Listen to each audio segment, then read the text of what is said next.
1971లో దైవజనుడు ఆస్తుల పరిరక్షణ కొరకు సొసైటీని స్థాపించినారు.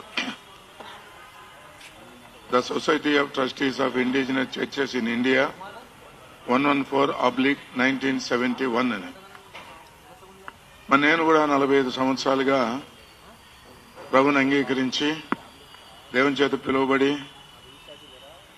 79 నుంచి దాదాపు 45 సంవత్సరాలుగా ప్రభువును సేవిస్తున్నాను. 79 నుంచి 89 సంవత్సరం వరకు దైవజనుడు భక్సింగ్ గారు మంచి ఆరోగ్యంలో ఉన్నప్పుడు మరి తరబీదులో ఉంటూ సేవ కొరకు సిద్ధపరచబడుతూ వచ్చినాను.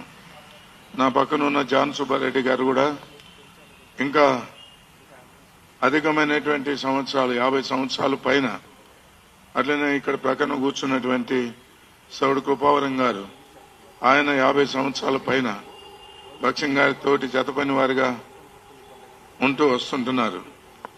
అలాగే సోదరుడు ఎఫ్రాయిం గారు, ఆయన ఒక దైవజనుని కుమారుడు, చిన్నతనం నుంచి కూడా ఇదే సహవాసంలో ఉంటూ ప్రభును సేవిస్తున్నారు. అలాగే సోదరుడు డానియల్ గారు కూడా అనేక సంవత్సరాల నుంచి మేము ఆత్మీయంగా పెంచబడుతూ సేవిస్తూ వచ్చినటువంటి వారము. నా మటుకైతే నేను శ్రీశైలం, తిరుపతి, ప్రొద్దుటూరు, కడప ఆ విధంగా అంచెలంచెలుగా దేవుని సేవిస్తూ వచ్చినాను.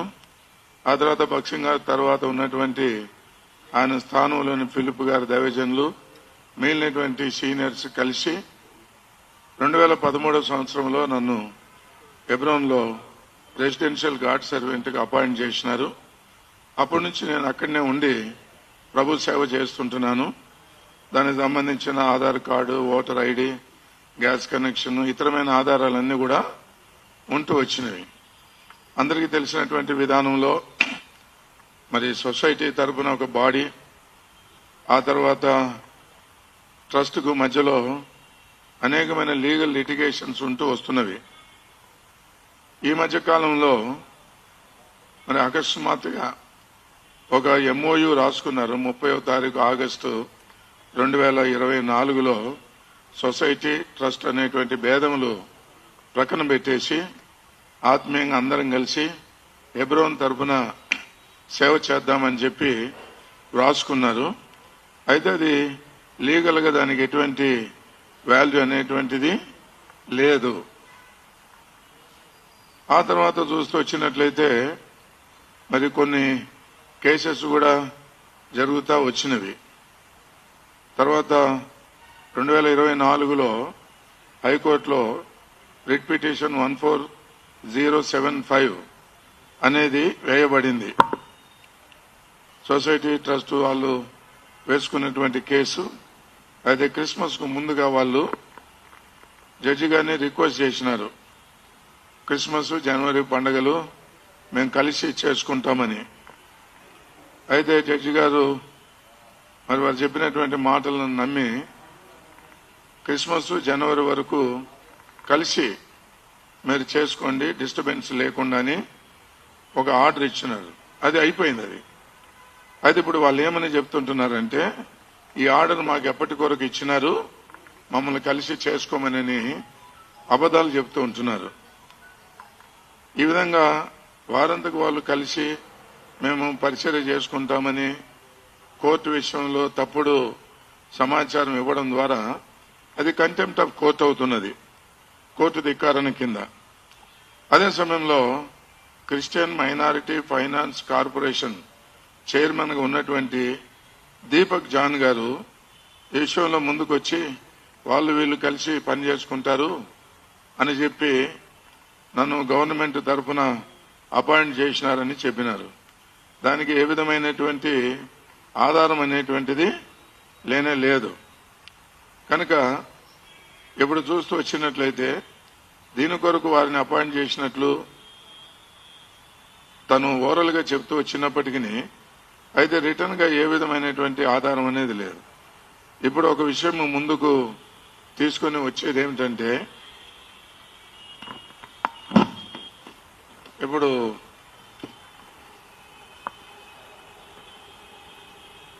ఎఫ్సి స్పీటర్ గారు ఒక ట్రస్టీ, తర్వాత థియోడర్ రెజినాల్డ్ గారు కూడా ఒక ట్రస్టీ.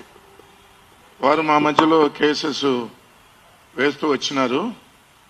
అటువంటి సందర్భంలో నా మీద not to be A trustee అని ఒక ఆర్డర్ తెచ్చుకున్నారు. అయితే దాని విషయం మేము హైకోర్టులో ఫైల్ చేసినాము.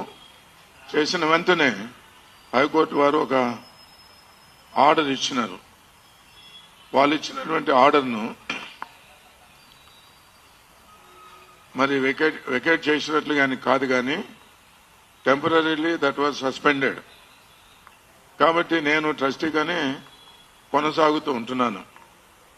ఇప్పుడు ఈ విధంగా కేసెస్ వేసేటువంటి సందర్భంలో కేసెస్ అన్ని కూడా ముగించబడిన తర్వాత నేను, జాన్ సుబ్బారెడ్డి గారు, జయప్రకాష్ ముగ్గురు లీగల్ గానే ఎఫ్సి స్పీకర్ గారిని, థియోడర్ గారిని తీసేసినాము. ఎందుకు తీసేసినామంటే వాళ్ళ అకౌంట్స్ చూపడం లేదు. భక్సింగ్ గారు ఏ యొక్క పరిచర్య కొరకై ఆయన దేవుని సేవించడానికి వచ్చినారు, దానికి విరోధంగా మరి వన్ సైడెడ్ గా పక్షపాత బుద్ధితో పోతూ వచ్చినారు. అంతేకాకుండా అకౌంట్స్ చూపమంటే ఫ్రమ్ ద బిగినింగ్ ఎవరికి కూడా అకౌంట్స్ చూపకుండా ఉంటున్నారు. నేను ఒక అకౌంట్ హోల్డర్ అయినప్పటికీ నాకు కూడా చూపలేదు. అప్పటి నుంచి మనసులో పెట్టుకొని అలాగున్నే కొనసాగుతూ వచ్చినారు. ఇప్పుడు మనం చూస్తూ వచ్చినట్లయితే ఇదే Ragi Veerachari, FC speaker, Addanki Emmanuel, Samuel Zachariah, ఇంకా 27 మంది మీద క్రిమినల్ కేసు బుక్ చేసి వారందరినీ జైలుకు పంపించినారు. ఇప్పుడు వాళ్ళు ఇంకా బెయిల్ మీదనే ఉన్నారు. అయితే ఈ మధ్యలో నాదెండ్ల వెంకటేశ్వరరావు అని యేసుప్రభు నమ్ముకున్నానని చెప్పుకుంటున్నాడు. ఆయన ఎంతవరకు నమ్ముకున్నాడో, దేని కొరకు నమ్ముకున్నాడో తెలియదు. అయితే ఆయన ఏం చేసినాడంటే హైకోర్టులో ఐజక్ బాబు అని ఆయనతో కేసు వేయించినాడు, ఆయన అడ్వకేట్ గా ఉంటూ. ఇప్పుడు రాగి వీరాచారి మీద క్రిమినల్ రికార్డ్ అంతా తీయించేదానికి అతనే మరి అశ్వాపురం అని, లేకపోతే కొత్తగూడెం అని, లేకపోతే ఇతర స్థలాలన్నీ తిరిగి రైట్ టు ఇన్ఫర్మేషన్ కింద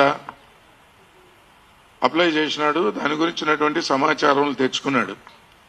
అన్ని తెచ్చుకున్న తర్వాత ఆయన ఈ విధంగా కొనసాగుతుంటున్నారు. చివరికి ఇద్దరికి లీగల్ రైట్, స్పిరిచువల్ రైట్ రెండు లేవని తెలుసుకొని వాళ్ళిద్దరు కూడా ఏకమై, రెండు గుంపులు వారు ఏకమై కోర్ట్స్ను మిస్గైడ్ చేస్తున్నారు, పోలీస్ డిపార్ట్మెంట్ను మిస్గైడ్ చేస్తున్నాడు, చర్చెస్ ను మిస్గైడ్ చేస్తున్నారు, పొలిటీషియన్స్ ను మిస్గైడ్ చేస్తూ ఉంటున్నారు. కనుక ఈ సమయంలో మేము మీకు చెప్పదలిచేటువంటిది ఏంటంటే దైవ సేవకులైనటువంటి వారు కానీ, పెద్దలైనటువంటి వారు కానీ, విశ్వాసులైనటువంటి వారు కానీ ఈ విధమైనటువంటి లిటిగేషన్స్ ద్వారా మనమేమో దేవుని సేవించలేం. మా హృదయంలో ఒక ఆశ ఉంది, వాస్తవంగా ఇట్లా ప్రెస్ మీట్కి రావాలని, కనబడాలని, చెప్పాలని, మమ్మల్ని సమర్థించుకోవాలని ఎక్కడ కూడా మా హృదయాలు లేదు. మా హృదయాల్లో ఉన్న ఆశ ఏంటంటే భేదములన్నీ కూడా పక్కన పెట్టి ఆత్మీయమైనటువంటి విధానంలో మరి ఇండియాలో ఉన్నటువంటి సీనియర్ సేవకులను, దాని తర్వాత ఎల్డర్స్ అయినటువంటి వారిని పిలిపించి ప్రార్థనాపూర్వకంగా దైవజనుడు భక్సింగ్ గారు చూపినటువంటి ఏర్పాటులో పోవాలని మా ఆశ. చాలా మందికి విషయాలు తెలియదు. తర్వాత జాన్ సుబ్బారెడ్డి గారు ఇంకా మిగిలిన విషయాలన్నీ మీకు నీట్గా చెప్తారు. ఒక మాట నేను చెప్పేది ఏంటంటే భక్సింగ్ గారు హెబ్రోన్లో ఎట్లా దేవుని సేవ చేసినారనంటే ఆయన ఒక దైవజనుడిగా ఉండి మొట్టమొదట ఒక సెట్ ఆఫ్ గాడ్ సర్వెంట్స్ ను, అగస్టిన్ గారిని, దాసన్ గారిని, యేసురత్నం గారిని, దాని తర్వాత ఇతరులైన వారిని పెట్టుకొని ప్రభులో నిద్రించిన విలియమ్స్ గారిని, తర్వాత ఒక 5-6 మంది పెద్దలు, నాకు అన్ని పేర్లు గుర్తు లేకపోయినా, మీసాల ఆశీర్వాదం గారు, డాక్టర్ పాల్ గారు, దొరయ్యరాజు గారు, వీరినందరినీ కూడా పెట్టుకొని కలిసి ప్రార్థన చేసేటువంటి వాడు. ఆ తర్వాత ఆయన విదేశాలకు వెళ్ళినప్పుడు కూడా వీళ్ళ చేతులకు అంతా అప్పగించేవాడు. వీళ్ళే దైవజనంతో కలిసి మొట్టమొదటి విషయంలో మినిస్ట్రీ, ఆ తర్వాత అడ్మినిస్ట్రేషన్, ఆ తర్వాత ఫైనాన్స్ ఆ దైవజనంతో కలిసి చేస్తూ వచ్చినారు. ఆ తర్వాత వాళ్ళలో ఎక్కువ మంది ప్రభువులో నిద్రించిన తర్వాత ఆయన మరలా జీటి బెంజన్ గారిని, ప్రభుదాస్ గారిని, దాని తర్వాత జీడి వెంకటరత్నం గారిని పెద్దలుగా తీసుకొని నడుపుతూ వచ్చినాడు. అట్లు లోకల్ గా పరిచర్యను చూస్తూనే హెడ్ క్వార్టర్స్ గా ఉంటూ మిగిలినటువంటి పరిచర్యలన్నీ కూడా చేస్తూ వచ్చినారు. ఇప్పుడు మేము చివరిగా చెప్పేటువంటిది ఏంటంటే, ఒక క్రిమినల్ మోటివ్ తో, అల్ట్రా మోటివ్స్ తో ఇల్లీగల్ పార్టీస్ రెండు, a body on behalf of the society, few trustees కలుసుకొని చేస్తున్నటువంటి ఈ మోసములన్నీ కూడా పోలీస్ డిపార్ట్మెంట్ వారు కానీ, లేకపోతే గవర్నమెంట్ వారు కానీ వారి దృష్టికి ఇది తీసుకొని రాబడుతూ ఉంటుండగా వెంటనే ఒక కమిటీని ఇన్వెస్టిగేషన్ కు వేసి విషయాలన్నీ కూడా తెలుసుకొని ఆ కమిటీ ద్వారా సరైనటువంటి న్యాయం జరిగించాలని కోరుతుంటున్నాం. ఏ విషయంలో కానీ కక్షతో పగతో మమ్మల్ని సమర్థించుకోవాలని కానీ మేము లేము. ఈ యొక్క గొప్ప పరిచర్య సేవతో సంబంధం లేనివారు, భక్తి గారితో సంబంధం లేనివారు, సహవాసంతో సంబంధం లేనటువంటి వారు స్ట్రేంజర్స్ చేతిలోనికి వెళ్లి నాశనం కాకుండా చూడాలని మేము ప్రభుత్వం వారిని, పోలీస్ డిపార్ట్మెంట్ వారిని ప్రత్యేకంగా మేము మనవి చేస్తుంటున్నాము. ఎందుకంటే ఎన్నో రకాల ప్రయత్నాలు జరుగుతున్నవి, చాలా మిస్గైడ్ అవుతున్నారు కనుక ఇమ్మీడియట్ గా without any further delay we very humbly request the police department and also the government to initiate and expedite this matter and look into the affairs and do anything legally, calling the parties, convening the meeting, getting the facts and come to conclusion and decide the matters. ఇప్పుడు John Subbareddy గారు వారు చెప్పవలసినటువంటి విషయాలన్నీ కూడా చెప్తారు, దయచేసి వినండి. మీ ముందుకు రావడం అనేది మీ ద్వారా ప్రభుత్వం ముందుకు పోతున్నాం, అలాగే కన్సర్న్ అథారిటీస్ ముందుకు వెళుతున్నాం. కాబట్టి మీరు ఈ సమాచారాన్ని, మా ఇబ్బందులను ప్రభుత్వం దృష్టికి, అలాగే ప్రభుత్వ అధికారుల దృష్టికి మీరు తీసుకొని పోవాలని సవినయంగా మీకు మనవి చేస్తుంటున్నాం మీ మీడియా ద్వారా. ఇక్కడికి మేము వచ్చింది ఎవరిని కూడా విమర్శించడానికి రాలేదు. మాతో ఉన్న భక్తులైతేనేమి, లేకపోతే ప్రస్తుత పరిస్థితుల్లో ఇన్వాల్వ్ అయినటువంటి వారైతేనేమి, అదే సమయంలో దీనికి సంబంధించి గవర్నమెంట్ వారిని కానీ, పోలీసు వారిని కానీ మేము ఏ విషయంలో విమర్శించడానికి, తప్పుపట్టడానికి మీడియా ముందుకు రాలేదని సవినయంగా మనవి చేస్తుంటున్నాం. ప్రస్తుత దినాలలో మరి హెబ్రోన్, గోల్కొండ క్రాస్ రోడ్స్, ముషీరాబాద్, హైదరాబాదులో జరిగిన పరిస్థితులు, మా ఇబ్బందులు, మా ఆవేదన మీ ద్వారా ప్రభుత్వానికి, ప్రభుత్వ అధికారులకును మేము తెలియపరచుకోవాలని వచ్చాం. కాబట్టి ఈ విషయాలు మీ ద్వారా గవర్నమెంట్కు తప్పకుండా పోతాయని మేము నమ్ముతున్నాం. అంతేగాని ఇక్కడ ఏ కన్సర్న్ అఫీషియల్స్ను కానీ, గవర్నమెంట్ను కానీ మేము క్రిటిసైజ్ చేయడానికి ఎంత మాత్రము రాలేదని మీ ఎదుట సవినయంగా మనవి చేస్తుంటున్నాం. ఈ మధ్య కాలంలో హెబ్రోన్కు సంబంధించి కొన్ని కేసులు అవన్నీ జరుగుతున్నాయి. ఈ మధ్య కాలమే కాదు, దాదాపు 3 దశాబ్దాల నుంచి జరుగుతూనే ఉన్నాయి. అయితే కలిసి నెమ్మదిగానే పనిచేసుకుంటూ వచ్చాం. విశేషంగా ఈ దాదాపు 8-10 సంవత్సరాల నుంచి చాలా ఇబ్బందులు గుండా మేము వెళుతూ ఉన్నాం. ఈరోజు కూడా అలాంటి పరిస్థితులు కూడా వెళ్తున్నాం. వాస్తవానికి ఒక క్రైస్తవ సమాజంగా మేమెంతో నెమ్మది నిమ్మలంగా సమాధానంగా జీవించాలనేది మా ఆశ. అదే విషయం లోకానికి మేము ప్రకటన చేస్తూ ఉంటాము.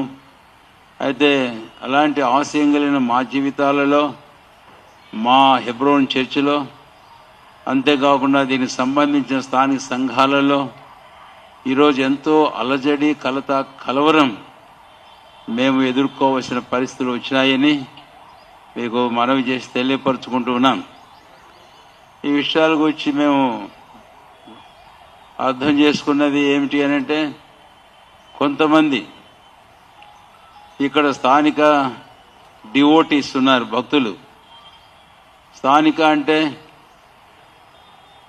ఈ పరిచర్య దైవజనులు భక్సింగ్ గారి ద్వారా ఏమైతే తేబడిందో, ఇందాక శాంసన్ గారు కొన్ని విషయాలు చెప్పారు, బిగినింగ్ నుంచి ఎలాగ జరుగుతూ వచ్చింది అనేది. ఇది విశేషంగా తెలుగు 2 రాష్ట్రాల్లో బాగా విస్తరించింది. దైవజనులు భక్సింగ్ గారు 2000లో ఆయన పరలోక పిలుపు అందుకొని వెళ్ళిపోయారు. కనుక ఇప్పుడు ఈ సమస్యల విషయంలో చూస్తే ఈ పరిచర్యకు సహకరించిన భక్తులు ఎంతోమంది ఉన్నారు. ఒకవేళ ఇక్కడ హెబ్రోన్ విషయానికి వస్తే కనుక అప్పాజీ గారు ఉండేవారు, వారు ఆ కాంపౌండ్ను ప్రభు సేవ కొరకై భక్సింగ్ గారికి ఇచ్చారు. 71లో భక్సింగ్ గారు ఆస్తిపాస్తుల సంక్షేమం కొరకై సొసైటీని ఒకటి ఏర్పాటు చేశారు.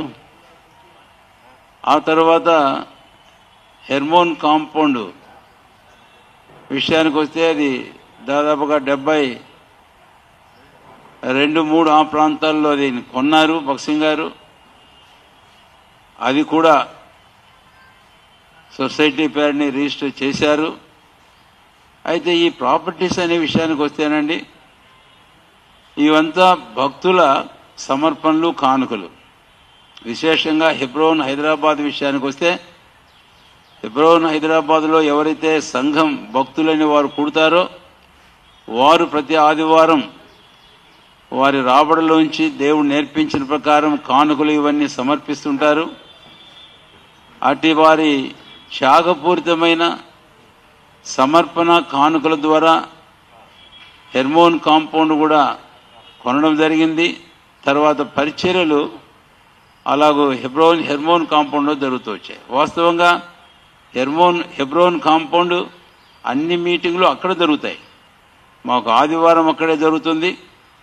తర్వాత వారంలో మిగిలిన మీటింగ్లు అన్నీ కూడా అక్కడే జరుగుతాయి. ప్రార్థన కూడికి కానీ, వాక్య పరిచర్య కూడికి కానీ. నా మటుకు నేనైతే 68వ సంవత్సరం నుంచి హెబ్రోన్లో ఉన్నాను.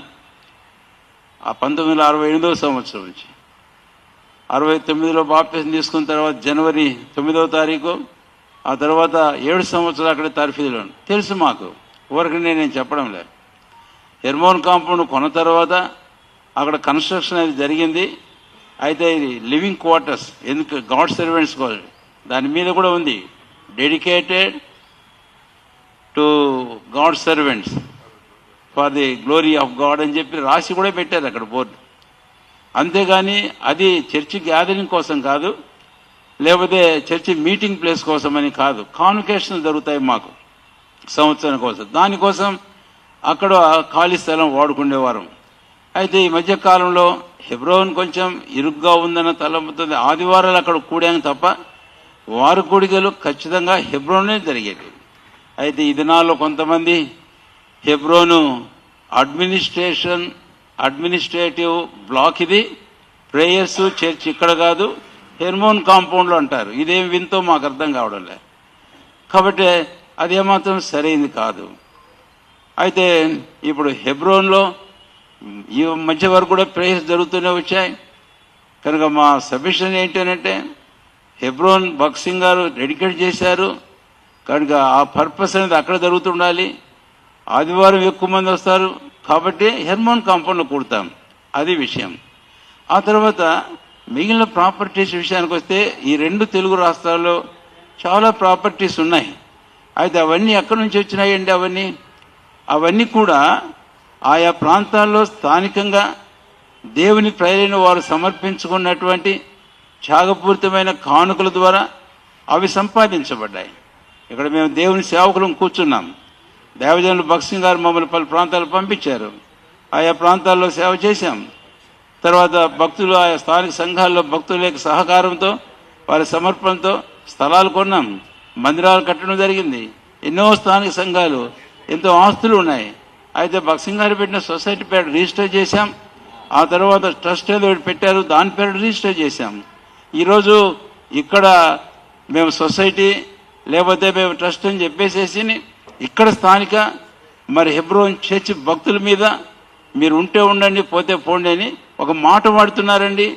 ఈ మధ్య కోర్టులో కూడా వాడారు. నేను అక్కడ ఉన్నాను, విన్నాను. ఎవరంట ఈ సొసైటీ ట్రస్ట్ కొల్యూడెడ్ ఈ గ్రూప్ ఎవరైతే ఉన్నారో వారేనంట దీనికి హోల్ అండ్ సోల్. మిగిలిన హెబ్రోన్ చర్చికి వచ్చే వాళ్ళంతానట వారు స్ట్రేంజర్స్ అట, డివోటీ స్ట్రేంజర్స్. అంటే ఇక్కడ పుట్టి ఇక్కడ పెరిగి ఇక్కడ పెళ్లి చేసుకొని ఇక్కడ బాప్యం తీసుకొని వీళ్ళే కాదు వీళ్ళ ముందు తరం వారు తల్లిదండ్రుల కుటుంబాలు కూడా వాళ్ళేమో స్ట్రేంజర్స్ అట. ఇప్పుడు నిన్నగాక మొన్న వచ్చినటువంటి వీళ్ళేమో ఓనర్స్ అట. ఇది ఎక్కడ మాట మాకేం అర్థం కావడంలే. ఇలాంటి స్టేట్మెంట్స్ కోర్టులో కూడా ఇస్తున్నారు. ఆ మధ్య హైకోర్టులో నేను ఉన్నప్పుడు వారు అన్నారు, కాబట్టి వీరు ఇక్కడ వాళ్ళు కాదండి, ఒంగోలు వాళ్ళు, వీళ్ళు పలానోళ్ళు అంటే మీరు ఎక్కడి నుంచి వచ్చారని నేను అడుగుతున్నాను ఒక మాట. నేను ఇక పేర్లు ఎత్తి చెప్పను కానీ. కాబట్టి ఈ సంస్థ అనేటటువంటిది దీనికి కేంద్ర బిందువు ఆధారం భక్తులు, ఇక్కడ ఉండే స్థానికంగా ఉండే భక్తులు. కాబట్టి వాళ్ళందరినీ స్ట్రేంజర్స్ అని వాళ్ళని పక్కగా నెట్టేసేసి ఈ ప్రకారం చేయడం అనేది సమంజసం కాదు. మేము ప్రభుత్వ వారికి విన్నవించుకుంటున్నాం, అధికారులకు మేము తెలియపరుస్తున్నాము. దయచేసి ఈ విషయాల్లో మీరు క్షుణ్ణంగా తెలుసుకోవాలని మేము ఆశపడుతున్నాం. మాకు ఏదైనా న్యాయం చేయాలని మేము కోరుతూ ఉన్నాము. కనుక మీరు ఏదైనా ఒక ఎంక్వైరీ కమిటీ వేసి, మాకు తెలుసు ప్రభుత్వం ఎంతో చక్కగా పాలన చేస్తున్నారు, అధికారులు పోలీసు వారు పాలన చేస్తున్నారు, అది జరుగుతుంది. అయితే మా మనవి మీకు ఏంటి అనంటే, ఈ హెబ్రోన్ చర్చి గేటు అది క్లోజ్ చేసి పెట్టడం అనేది కాదు. ఎప్పుడు మేము రాత్రి మగళ్ళు ఓపెన్ ఉంటుంది. అది కాదు లేట్ నైట్ వచ్చినప్పుడు ఒక తాళం వేస్తారు, గేట్ దగ్గర ఒక వ్యక్తి ఉంటాడు, రాగానే గేట్ తీస్తారు, లోపలికి వస్తారు. అయితే ఈ దినాలు 24 hours గేట్ లాక్ చేసి పెడుతున్నారు. అసలు చర్చి అనేటువంటి భక్తులు వాళ్ళకు వీలున్నప్పుడు అలా వస్తుంటారు, ప్రార్థన చేసుకుంటారు, వెళ్తుంటారు. కాబట్టి అలాంటి వారిని కాదని చెప్పి వాళ్ళని అలో చేయకుండా మీరు లాక్ చేయడం ఏంటి అని. కాబట్టి ప్రభుత్వం వారికి మనవి చేస్తున్నాం, పోలీసు వారికి మేము సవినయంగా మనవి చేస్తున్నాం. మీకేం మేము డిమాండ్ కమాండ్ చేయడం లేదు సార్.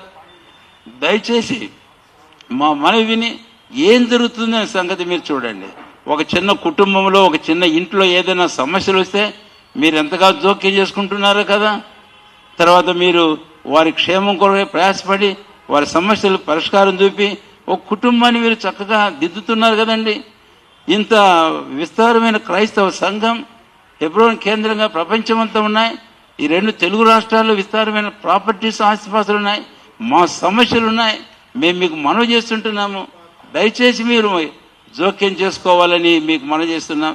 ఈ విషయాలన్నీ ఎక్కువగా మేము ఈ ప్రెస్ ముందే మాట్లాడి మీ గమనానికి తేలేం. కానీ అయితే మీరంటూ ఏదైనా దయచేసి ఒక కమిటీని ఏర్పాటు చేయండి, మేము కూర్చుంటాము. ఆ తర్వాత మేము విషయాలన్నీ రిటర్న్గా మీకు సబ్మిట్ చేస్తాము.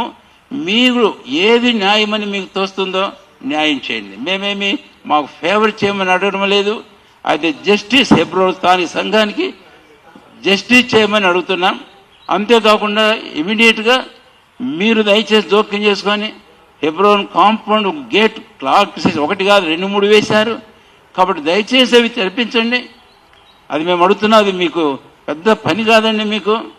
కాబట్టి దయచేసి హెబ్రోన్ కాంపౌండ్ గేట్ తెరవమని చెప్పండి, తెరిపించండి. మేము ధారాళంగా వెళ్ళి భక్తులు ప్రార్థన చేసుకోవడానికి దయచేసి మమ్మల్ని అనుమతించాలని మీకు మనవి చేస్తున్నాం. కాబట్టి మేము మా దేవుని నెమ్మదిగా సంతోషంగా సేవించి ఆరాధన చేసుకోవడానికి గవర్నమెంట్ వారు అధికారులైన వారు దయచేసి మా మనవి మా గోడ ఆలకించి ఈ విషయాల్లో మీరు న్యాయం చేయాలని మేము మీకు మనవి చేస్తూ ఉంటున్నాం. వాస్తవంగా మేము అధికారానికి ప్రభుత్వానికి లోబడేటటువంటి వారం, దేవుని వాక్యంలో మాకుంది, బైబిల్ మాకు అది నేర్పుతుంది. రోమాపత్రిక 13వ అధ్యాయం 1 నుంచి 4 వచనాల వరకు చూస్తే అధికారాలు ప్రభుత్వం చెప్పారు, దేవుడే పెట్టాడు కాబట్టి వాడికి లోబడమన్నారు, లోబడతాం.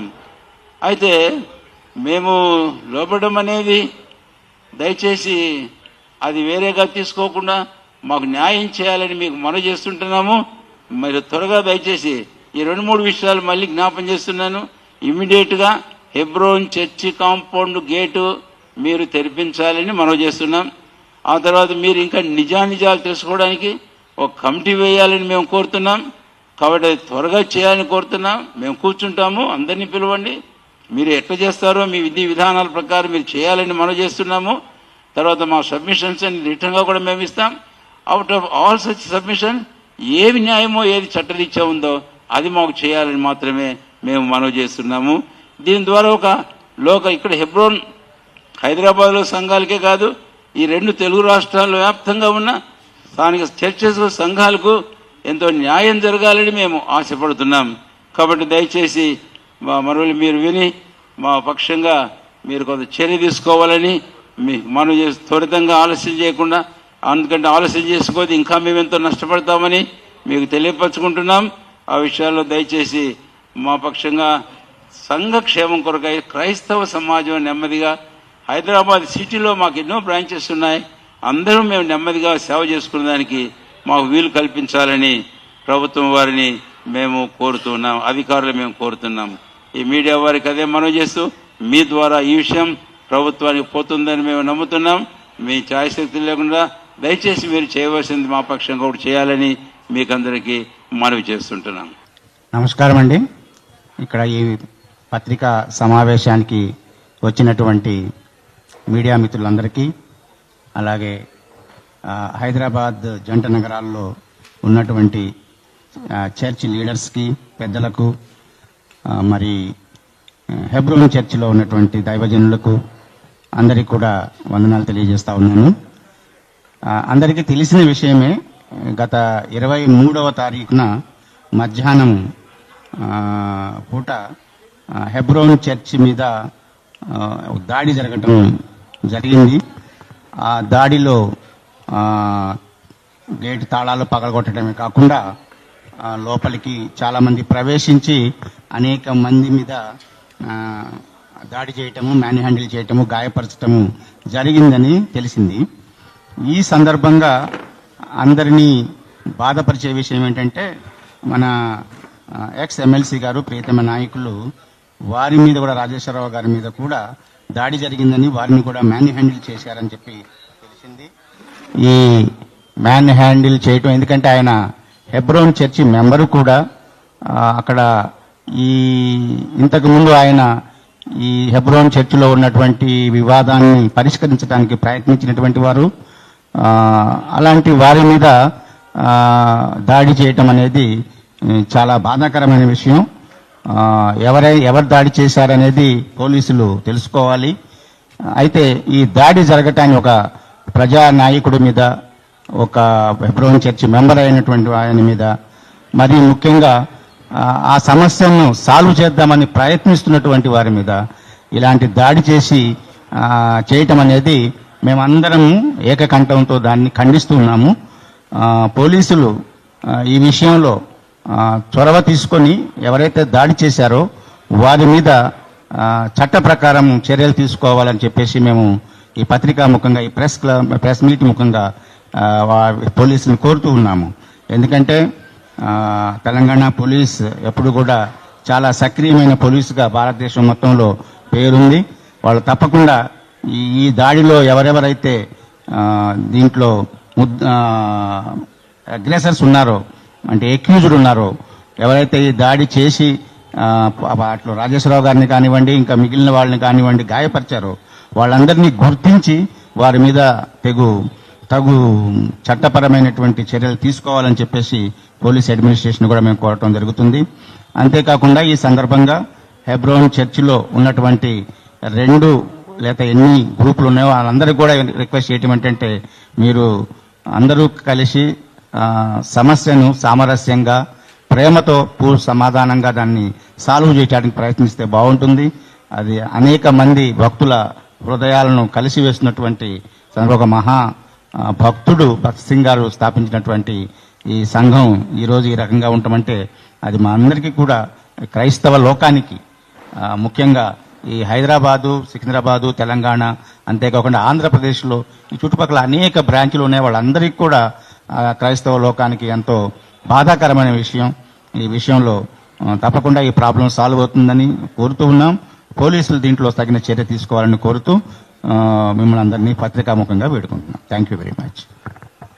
మన మధ్యలో రెవరెండ్ డాక్టర్ జోయల్ జస్వంత్ గారు ఉన్నారు. He is the chairman of Pentecostal pastors prayer fellowship. వారు ఒక మాట మాట్లాడతారు.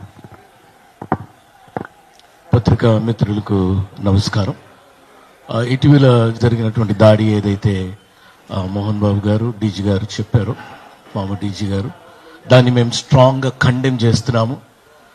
వివాదాలు వస్తాయి, అవి సహజం. కూర్చొని దాన్ని పరిష్కారం చేసుకోవాలి. ఇంపాసిబుల్ ఏమీ కాదు. ఏదేమైనప్పటికీ ఫిజికల్ దాడి అనేది అది ఒప్పుకోలేము. It is not acceptable. So మా రిక్వెస్ట్, మన ఎఫిషియెంట్ పోలీస్ పర్సనల్ ఉన్నారు మనకి, we request them to take steps forward. CCTVs ఉంటాయి, దాంట్లో కూడా చూసి తగిన చర్యలు తీసుకొని accusers should be brought to the book.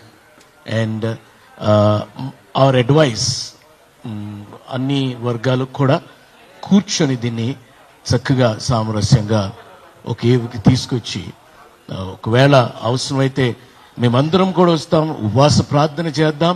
ఇది దేవునికి సంబంధించినట్టు విషయం. This is our advice to all the groups involved in that. We will come to a conclusion on that. So దయచేసి ముందుకి కూడా ఎప్పుడు కూడా ఇటువంటి చర్యలు జరగకుండా ఒక పగడబందీగా పోలీసులు వ్యవహరించాలని వారిని మనసారా రిక్వెస్ట్ చేస్తున్నాం on behalf of all the pastors in the twin cities.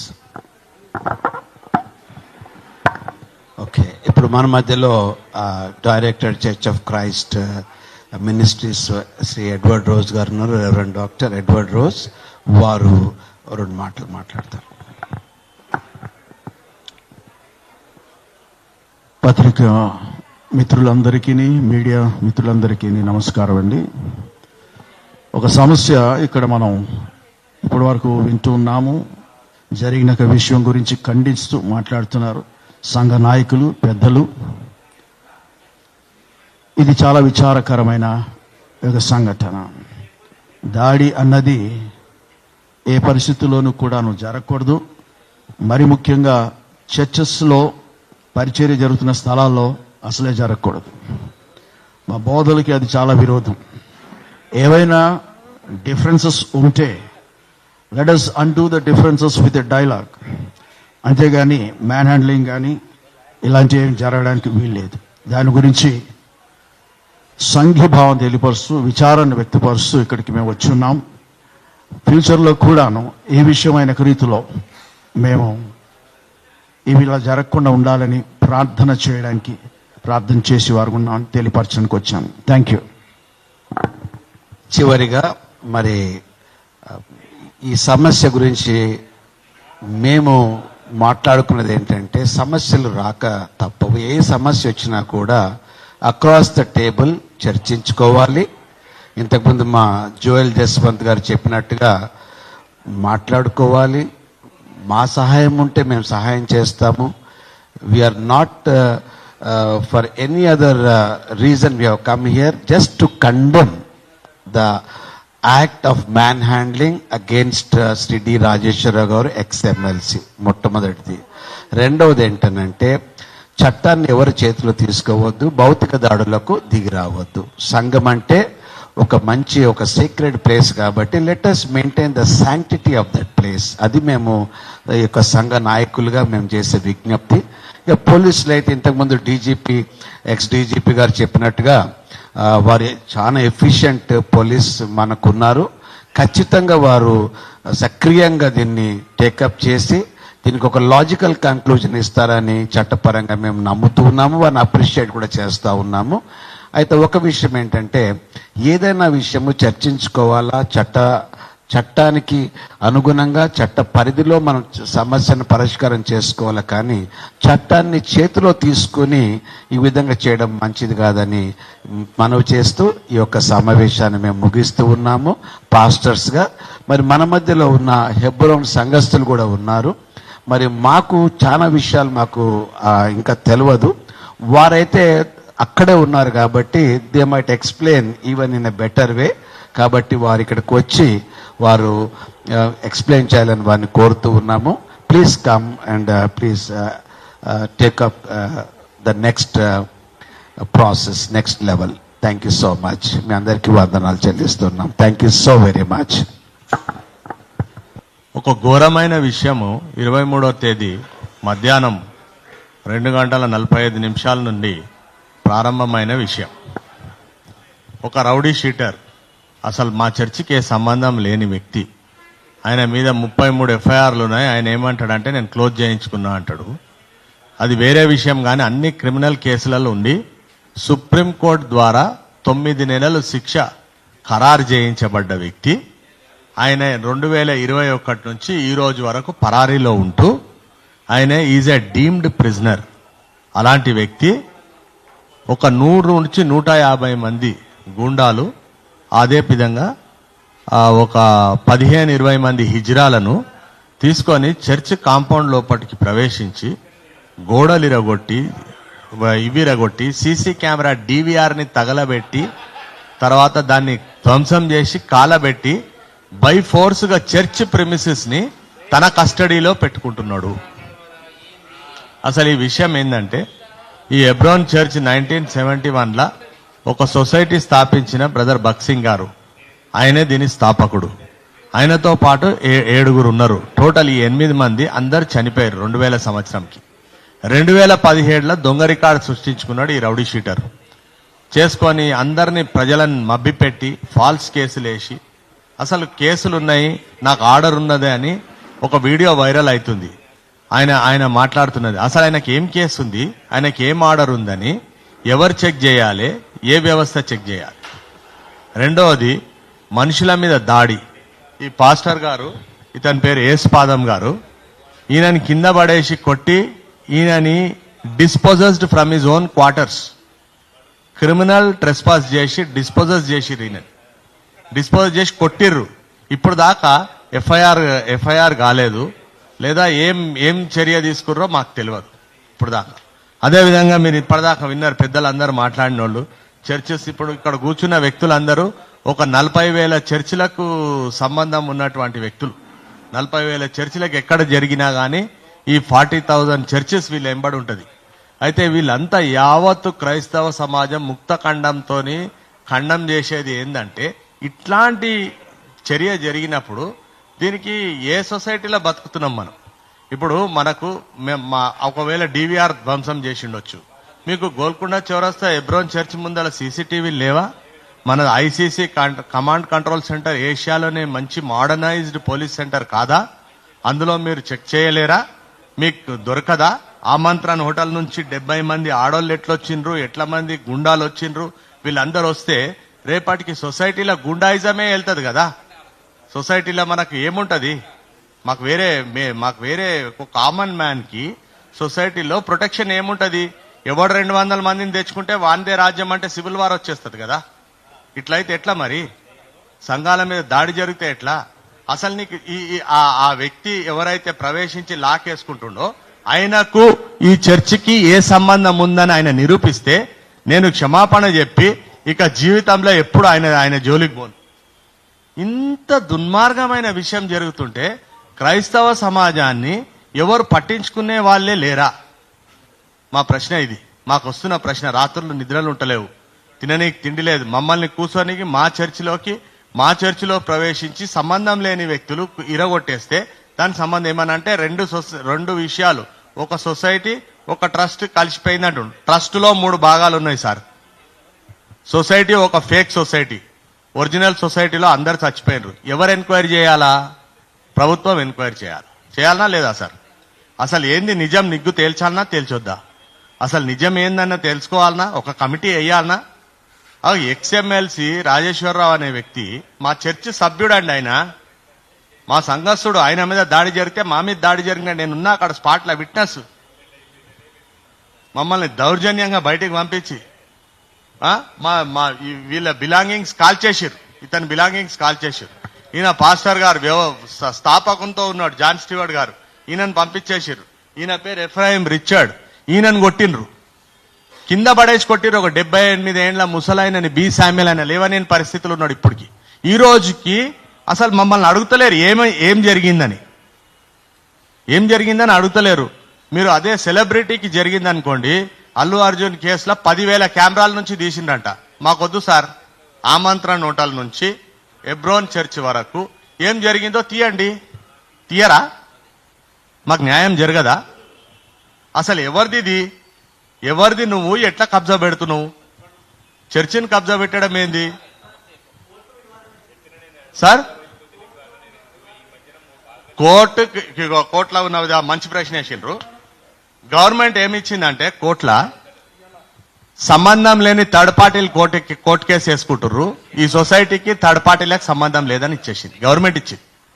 ఇది గవర్నమెంట్ డాక్యుమెంట్. లేదు వీళ్ళకి చెందిందని గవర్నమెంట్ నుంచి తెమ్మనని మేము గమనైపోతాం. కరెక్ట్ సార్, వీళ్ళకి సంబంధం లేదు. నా ఇల్లుంది, ఈయన కేసు వేసుకుంటున్నారు. ఏం సంబంధం చెప్పండి? వివాదాలు ఉన్నది, కోర్టు ఉన్నది అంటే సార్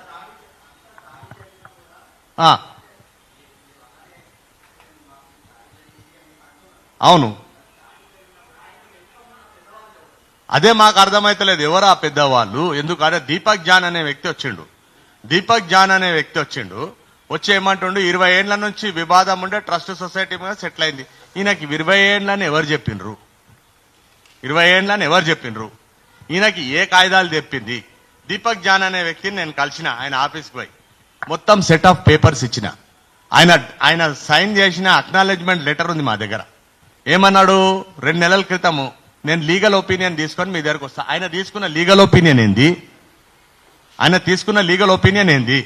ఆయన ఎందుకు వచ్చి వన్ సైడ్ సపోర్ట్ చేసిండు? దీపక్ జాన్ అనే వ్యక్తి వన్ సైడ్ ఎందుకు సపోర్ట్ చేసిండు మాకు తెలియాలి. ఆయన ఎవరు పంపినరు? ఆయన పోలీస్ వ్యవస్థ మీద ఎందుకు ఒత్తిడేసిండు? మా కళ్ళ ముందు 4 గంటల సేపు కూర్చోవలసిన అవసరం లేదు. మాకు అనుమానాలు మాకు లేదు సార్. మాకున్నదంతా ఏంటంటే ఎవరో దీని వెనకాల పెద్ద మనిషి ఉన్నారు. ఆ పెద్ద మనిషి ఎవరు? ఆ పెద్ద మనిషికి ఈయనకు ఏంటి లావాదేవీలు? ఈ క్రిమినల్, ఈయన మీద 33 కేసులు ఉన్నాయి. మీకు అందరికి ఆయన క్రిమినల్ హిస్టరీ ఇస్తాం. మేము ఆ కోణంలో ఫిర్యాదు చేసినాం. మా ఫిర్యాదుకు ఇంకా రెస్పాన్స్ లేదు సార్. ఫిర్యాదుకి ఏం చేయమంటారు? ఇప్పుడు సొసైటీలో ఇటువంటి అన్యాయం జరిగినప్పుడు దీనికి పరిష్కారం ఏంటి? ఎవరు స్పందించాలా? ఏం సార్, ఎవరు స్పందించాలా? మాకు ప్రభుత్వం అన్న స్పందించాలా, పోలీస్ వ్యవస్థ అన్న స్పందించాలా? 2 స్పందన లేనప్పుడు మీడియా మిత్రులు మీరే మాకు దిక్కు, వేరే దిక్కు లేదు కదా సార్. క్రిమినల్ ట్రెస్పాస్ పెట్టలేదు సార్, పెట్టలేదు. ఆయన లోపల నుంచి పోలీసుని బెదిరిస్తుండు, నా దగ్గర కోర్టు ఆర్డర్ ఉందని. ఆ క్రిమినల్ వచ్చి పోలీసుని బెదిరిస్తుడు, నా దగ్గర కోర్టు ఆర్డర్ ఉందని. ఏం కోర్టు ఆర్డర్ ఉంది అని వెరిఫై చేయాలి కదా. నీకు దీనికి ఎట్లా సంబంధం అని చూడాలి కదా. అది వాళ్ళ పని కదా. అది చూడలేదు ఇప్పటి వరకు. కంప్లైంట్లు ఇచ్చినామండి, ఎఫ్ఐఆర్ కాలేదండి. ఎందుకు కాలేదన్న విషయం మాకు అదే అర్థమవుతలేదు కదా సార్. అందుకే ప్రెస్ కాన్ఫరెన్స్ పెట్టినాం కదా. చిక్కడపల్లి పోలీస్ స్టేషన్ అండి. మాకు కావాల్సిన న్యాయం ఏంటంటే సార్, ప్రభుత్వం ఒక కమిటీ వేయాలి. ఆ కమిటీ వేసి ఎంక్వైరీ తేల్చాలా. అసలు ఇది ఎవరిది, ఈ చర్చ్ అన్నది ఎవరిది, ఈ చర్చిలు ఎట్లా నడుస్తాయి. ఇప్పుడు సిఎస్ఐ, మెథడిస్ట్ వాళ్ళందరూ కూడా ఎల్డర్స్, డీకన్స్, లోకల్ కమిటీ ఉంటుంది, అది నడుపుతుంది ప్రతి చర్చిని. ఆ లోకల్ కమిటీ మాది, మేము నడుపుతుంటే లోకల్ ఎవడు మాది, మా సొసైటీది, మా ట్రస్ట్ది అంటే మీకు సొసైటీకి దీనికి ఎట్లా సంబంధం చూపించాలి కదా సార్. నేను వచ్చి ప్రెస్ క్లబ్ నాదంటే అయిపోదు కదా, చార్మినార్ నాదంటే అయిపోదు కదా.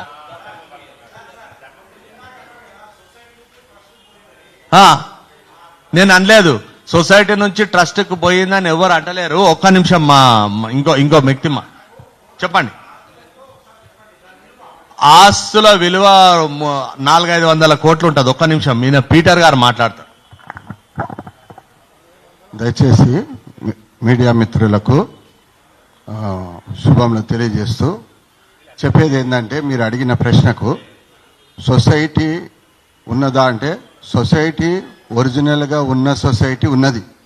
ఈ వ్యక్తులు ఎవరైతే సొసైటీ అని అంటుండ్రో వాళ్లకు ఈ సొసైటీకి సంబంధం లేదు. ఒకటి. రెండవది ఏంటంటే, ట్రస్ట్లో 3 గ్రూపులు ఉన్నాయి. ఇది చాలా ప్రాముఖ్యంగా దయచేసి మీరు నోట్ చేయండి. ఇలాగ లేకపోతే మేము దీనికి బాధ్యత వహిస్తాం. ఒక గ్రూప్ ఏమో FCS పీటర్ అనే గ్రూప్, రెండో గ్రూప్ ఏమో జాన్ సుబ్బారెడ్డి శాంసన్ గారు అనే ఒక గ్రూప్, మూడో గ్రూప్ ఏమో థియోడర్ రిజినాల్డ్ అనే గ్రూపు. ఈ మధ్య కాలంలో ఒక లెటర్ పంపించిండు, నేను రిజైన్ చేసిన అని. అప్పుడు ట్రస్ట్లో ఎన్ని ఉన్నాయండి? 3 గ్రూపులు ఉన్నాయి. దీపక్ జాన్ గారు అంటే మాకు చాలా గౌరవం. దీపక్ జాన్ గారు అంటే మా క్రైస్తవుడే. అయితే దీపక్ జాన్ గారు ఏంటంటే, దీన్ని లోతుపాతులు తెలుసుకోకుండా మాట్లాడినందుకు మాకు కొంచెం గాయమైంది, బాధ కలిగింది. ఏమనంటే, ఆయన వచ్చన్నాడు 20 సంవత్సరాల నుంచి ట్రస్ట్ సొసైటీ గొడవ జరుగుతున్నది, దాన్ని కాంప్రమైజ్ చేసేసినాము. వాళ్ళిద్దరు MOU రాసుకుంటే ఇక వీళ్ళు థర్డ్ పార్టీ అయిపోయిందంట. గవర్నమెంట్ రికార్డు నుంచే రికార్డు ఇచ్చిందండి, కేసులు వేసుకున్న వాళ్ళు థర్డ్ పార్టీ అన్నారు.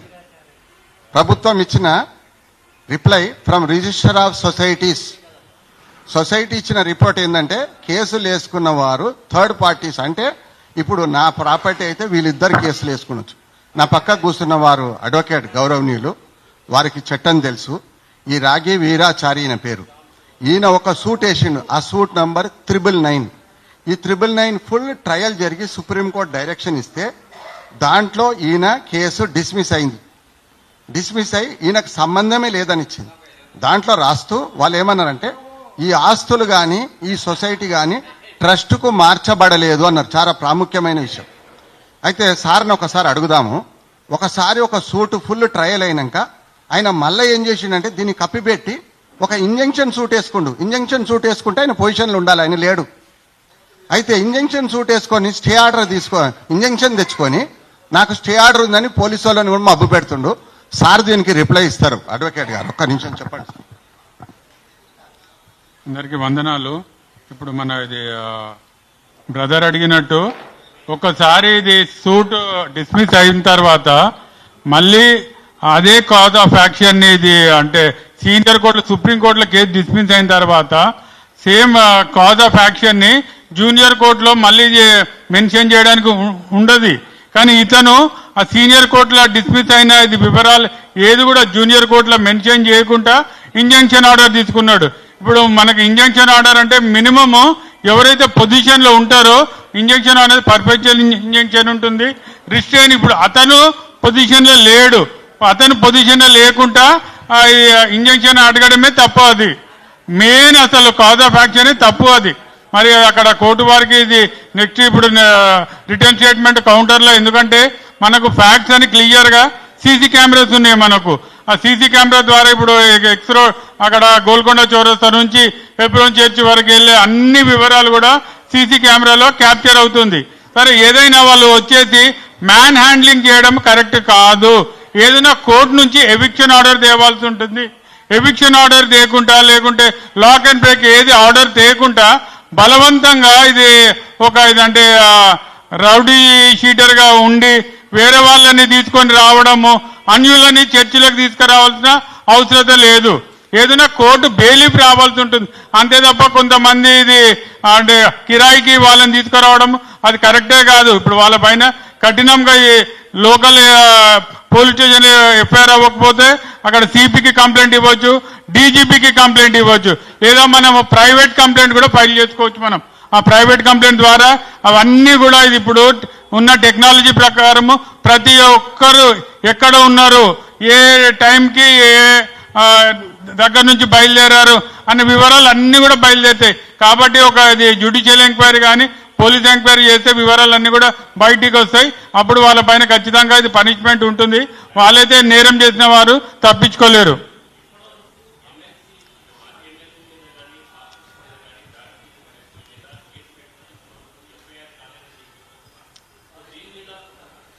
ఇప్పుడు ఒక్కసారి లోకల్ పోలీస్ స్టేషన్ ఎఫ్ఐఆర్ అవ్వలేదు కాబట్టి సిపికి మన సిటీ కమిషనర్ ఉంటాడు, అదేవిధంగా మనకు డీజీపీ గారు ఉంటారు, వాళ్ళకు వీలుంటేది మన హోమ్ మినిస్టర్ గారికి ఇవ్వాల్సి ఉంటుంది. మన ముఖ్యమంత్రి రేవంత్ రెడ్డి గారు హోమ్ మినిస్టర్ గారు ఉన్నారు, పెద్దలు వాళ్ళ దగ్గర కూడా వెళ్ళేసి జరిగిన వివరాలు లేటెస్ట్ టెక్నాలజీ ప్రకారం ఆ వివరాలన్నీ కూడా బయటికి వచ్చేసి వాళ్ళు బయట నుంచి వచ్చి ఎమ్మెల్సీ రాజేశ్వరరావు గారి పైన అదేవిధంగా మన ప్రియులు పాస్టర్ గారి పైన చేసిన దాడిని అందరు ముక్త కంఠంతో ఖండిస్తున్నారు. ఎమ్మెల్సీ గారి పైన కానీ మన మాజీ ఎమ్మెల్సీ గారి పైన కానీ మన యేసుపాదం పాస్టర్ గారి పైన జరిగిన దాడిని ఒక్కరు కూడా అది హర్షించలేరు, అందరు ఖండిస్తున్నారు. అతను బయటవాడు వచ్చి ఒక గౌరవనీయులైన పాస్టర్ పైన మనం పాస్టర్కి హైయెస్ట్ రికార్డు ఇస్తాం, అతని పైన జరిగిన దాడిని ఖచ్చితంగా అందరు ఖండించాల్సిందే, వాళ్ళకి శిక్ష పడాల్సిందే. వాళ్ళకి శిక్ష పడే వరకు ఎక్కడికైనా పోరాటానికి న్యాయపరంగా పోరాటానికి మేము ముందున్నాము.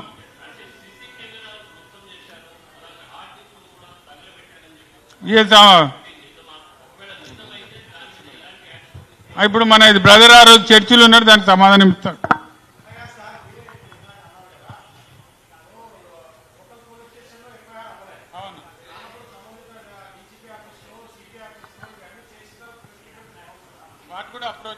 ఇలా వాళ్ళకు కూడా కాదండి, వాళ్ళకు కూడా ఇంటిమేషన్ ఉంది, డీసీపీ గారి వరకు ఉన్నది, ఇంటిమేషన్ ఉన్నది. కమిషనర్ గారి దృష్టికి కూడా పెద్దలు తీసుకుపోయినారని అన్నారు మా సంఘ సభ్యులు, వాళ్ళు చెప్పినారు తీసుకుపోయినారని, అది కూడా నాలెడ్జ్ ఉన్నది, ఇంతవరకు కాలేదు. అయితే మన మధ్యలో కాంగ్రెస్ నాయకులు ఉన్నారు, వాళ్ళు కూడా మాట్లాడతారు.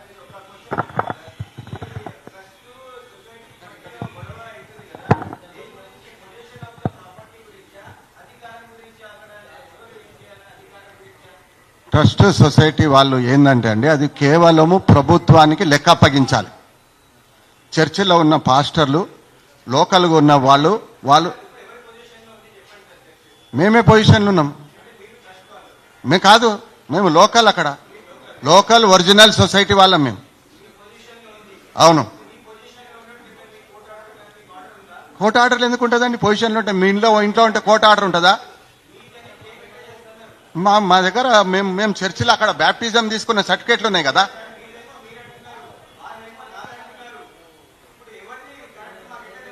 ఎట్లా తెలుస్తుంది అంటే, మీరు ఒకటి గుర్తుపెట్టుకోండి, మన దగ్గర ఇన్వెస్టిగేషన్ ఏజెన్సీ ఉన్నది. ఈ వ్యక్తి ఎక్కడి నుంచి వచ్చిండు, ఎప్పుడు వచ్చిండు, ఆయన ఆధార్ కార్డ్ అయింది, ఎక్కడుంటాడు, ఈ డీటెయిల్స్ అని తెలిపోతుంది. రెండోది సీసీ ఇవాళ రేపు ఫోన్ కాల్ డేటా తీస్తారు. ఆయన నిన్నటి వరకు ఎక్కడున్నాడు, నేను ఎక్కడున్నా, పిన్ పాయింట్ డేటా కూడా చూపిస్తుంది మన దగ్గర. ఇది జరగాలంటున్నాం మేము. అప్పుడు తేలిపోతుంది కదా ఎవరు ఎక్కడి నుంచారో ఎవరు లేరని, ఇది తెలిసిపోతుంది. Pin point data, phone data తీసుకుంటే దొరికిపోతుంది. ప్రెస్ వాళ్ళు అంటలేం మేము, మేము ప్రెస్ వాళ్ళని అంటలేమండి, ప్రెస్ వాళ్ళని గౌరవిస్తున్నాము. ఇది ఇన్వెస్టిగేషన్ ఏజెన్సీస్ ఎవరున్నారో వాళ్ళు తేల్చాలని అంటున్నాము.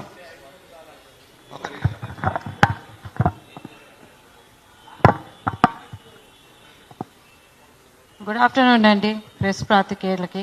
నా పేరు ఎస్తేర్ రాణి. నేను గాంధీనగర్ కార్పొరేటర్గా కంటెస్ట్ చేశాను. అది నా జ్యూరిడిక్షన్లో వస్తుంది. నేను ముషిరాబాద్ వాస్తవరాలు, అందుకోసమే దాని గురించి మాట్లాడడానికి వచ్చినాను. ఫస్ట్ నేను చెప్పాల్సింది ఏంటంటే, నేను కాంగ్రెస్ పార్టీ నుంచి రిప్రజెంట్ చేస్తున్నాను. పార్టీకి సంబంధము చర్చతో ఏం లేదండి. ఇక్కడ ఏమంటే కాంగ్రెస్ పార్టీ వాళ్ళు ఇన్వాల్వ్ అయ్యారు అని అంటే, మా పార్టీ వాళ్ళు ఎన్నో చర్చలకు ఎన్నో గొడవలు ఉంటాయి. డైరెక్ట్ పార్టీ వాళ్ళు ఎప్పుడు ఇన్వాల్వ్ గారు. ఇట్లాంటి ఏమైనా విషయాలు ఉంటే మాకు మైనార్టీ కమిషన్ ఒకటి ఉంది, ఆ కమిషన్లో వైస్ చైర్మన్ ఒక క్రిస్టియన్ ఉంటాడు. ఇట్లాంటి లిటిగేషన్స్ అన్ని కమిషన్కి వెళ్ళాలి. అదర్ దాన్ కమిషన్ ఎవరైనా ఇన్వాల్వ్ అయితే వాళ్ళు వ్యక్తిగత స్వలాభం కోసమే ఇన్వాల్వ్ అవుతారు, కానీ పార్టీ పరంగా మేమైతే ఇదే చర్చ కాదు వేరే చర్చ్ ఇష్యూస్లో కూడా రాము. అది ఒకటి క్లారిటీ చేయాలని ఉంది. ఇంకోటి, మా నాన్న నుంచి ఆ చర్చ్ మేము చూస్తున్నాం. పక్కకున్న మెన్నైట్ చర్చ్ సభ్యురాలిని నేను. చిన్ననాటి నుంచి మేము ఆ చర్చిలో ఉంటున్నాము. గత 20 ఏళ్ల నుంచి గొడవలు ఏదైనా కూడా స్టాప్ కావాలి. ఇది కావాలంటే judiciary has to take the important role. ఎవరైతే ఇప్పుడు కోర్టులో కరెక్ట్ ఆర్డర్ తెచ్చుకుంటారో, కోర్టు ద్వారా ఎవరైతే ఉన్నారో వాళ్ళకు న్యాయబద్ధంగా ఉండాలి. కానీ ఇట్లా ఎవరో వచ్చేసి కబ్జాలకు వస్తే అయితే అది ఎవరు సహించము. ఎందుకంటే లోకల్గా ఉన్న క్రైస్తవులు అందరూ, అక్కడ చాలామంది క్రైస్తవులు ఉంటారు ముషిరాబాద్లో, అరౌండ్ 40,000 వరకు. అందులో చాలా పెద్ద చర్చ్. అక్కడ మొత్తము అంటే గాంధీనగర్లో కాదు, ముషిరాబాద్లోనే చాలా పెద్ద చర్చ్, దానికి చాలా వరల్డ్ వైడ్ వింగ్స్ ఉన్నాయి. సో దానికి సంబంధించి మా పార్టీ తరఫు నుంచి మేము చాలా సపోర్ట్ చేయడానికి రెడీగా ఉన్నాము. ఏదైనా ఎంక్వైరీ అంటున్నారు కాబట్టి తప్పక ఎంక్వైరీ అంటే సపోర్ట్ ఎలా చేస్తామనంటే ఏమైనా మా నుంచి వచ్చి న్యాయబద్ధంగా మా కమిషన్ ఉంది కదండి.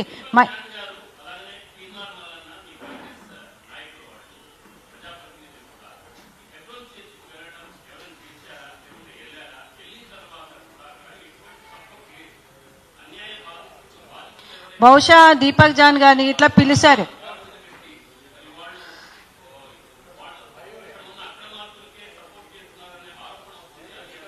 అది దీపక్ జాన్ గారు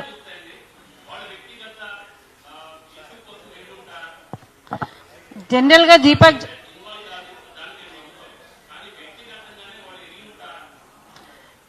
దీపక్ జాన్ గారు కార్పొరేషన్ చైర్మన్ అండి. ఆయనకంటూ ఒక నార్మ్స్ అండ్ కండిషన్స్ ఉన్నాయి. ఆయన వెళ్ళకూడదు. మరి ఎందుకు వెళ్ళాడో వ్యక్తిగతంగా ఆయన్నే చూసుకోవాలి. ఎందుకంటే కార్పొరేషన్ హ్యాస్ ఇట్స్ లిమిట్స్. దానికి అట్లాంటి గొడవలకు వెళ్ళాలంటే కమిషన్ ఉంటుంది, not the corporation. Corporation has to take off issues of అన్ని వెల్ఫేర్ యాక్టివిటీస్ అవి. ఆయన క్రిస్టియన్. ఒక్క నిమిషం అండి, కంప్లీట్ చేయండి. పార్టీ నుంచి యాక్షన్ తీసుకోవాలంటే ప్రతి చర్చ్ మీద తీసుకోవాలండి. ప్రతి చర్చిలలో ఎన్నో గొడవలు. మేము పార్టీ నుంచి ఎందుకు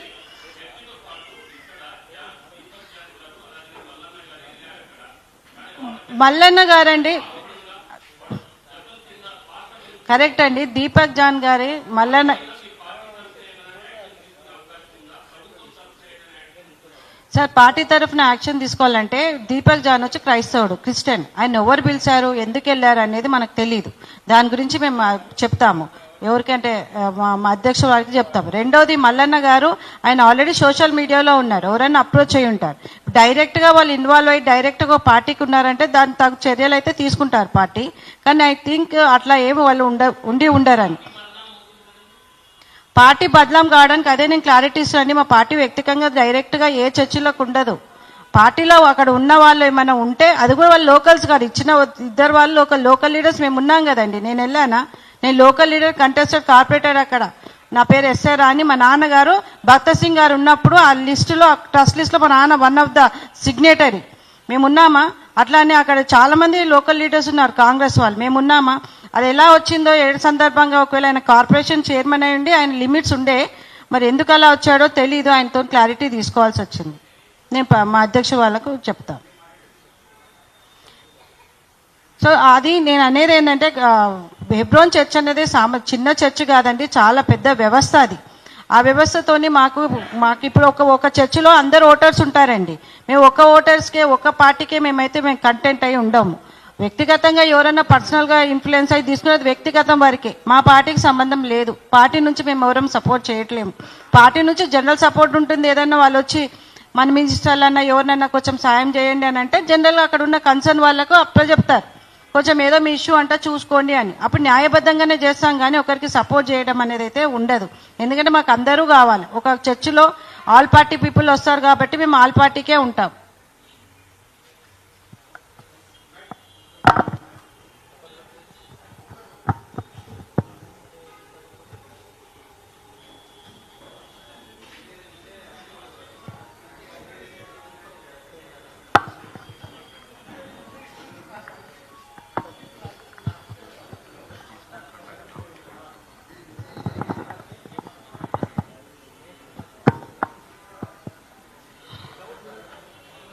అంటే ఒకటి మటుకు ఒకటైతే నిజమండి. ఇప్పుడు పార్టీ పరంగా ఎవరో పిలిస్తే వచ్చినంత మాత్రాన పార్టీ రిప్రజెంటేటివ్స్ని, ఇప్పుడు మన ఎమ్మెల్సీ రాజశేఖరరావు గారిని అట్లా మ్యాన్ హ్యాండింగ్ అయితే చేయకూడదు. అది గుండాయిజం లాగా అయిపోతుంది. ఒక చర్చ్, అందులో హెబ్రోన్ చర్చ్ అనేది ఒక ప్రత్యేకమైన నామ్స్. అసలు ఆయననే దేవుడి మీద డిపెండ్ అయ్యి, అది అన్ని చర్చెస్లో నుంచి డిఫరెంట్గా వెళ్ళే చర్చ్ అది. ఎందుకంటే కేవలం దేవుడి మీద ఆధారపడే చర్చ్, అన్నీ అట్లానే ఆధారపడతాయి. అటువంటి ఏమి అంటే ఆర్గనైజేషన్కి సెటిల్ లేకుండా చర్చ్ లోపల ఈ అక్రమాలు, ఈ దౌర్జన్యాలు అస్సలు సహించామండి. మేము క్రైస్తవులుగా మేము సహించాం. పాస్టర్ల మీద చేతులు వేసుకోవడము, గొడవలు కొట్లాటలు ఎక్కువ నాటి మేము సహించము. దీని గురించి మేము ఏ విధానికైనా ప్రతిఘటించడానికి రెడీగా ఉన్నాం. రాజేశ్వరరావు మెంబర్ లాగా ఉన్నారా, సపోర్ట్ లాగా ఉన్నారా, గుడ్ ఉన్నారా, బ్యాడ్ ఉన్నారా సెకండ్, కానీ అదే క్రైస్తవులుగా అయితే చర్చిలో కొట్లాడుకోవద్దండి. మా సామరస్యంగా ఉండాలనేదే మన బైబిల్ నేర్పిస్తుంటే, లేదు మేము అందరిలా గుద్దుకుంటాము తనుకు. ఆయన వ్యక్తిగతంగా ఏమున్నాడో నేను చెప్పాను.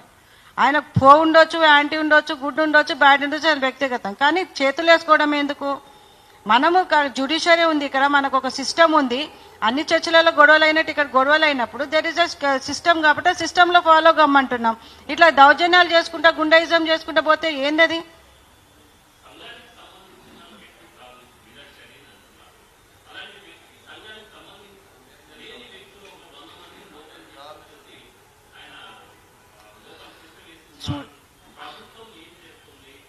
సరే, ప్రభుత్వం ఇప్పుడు అవునండి చూడండి రైట్.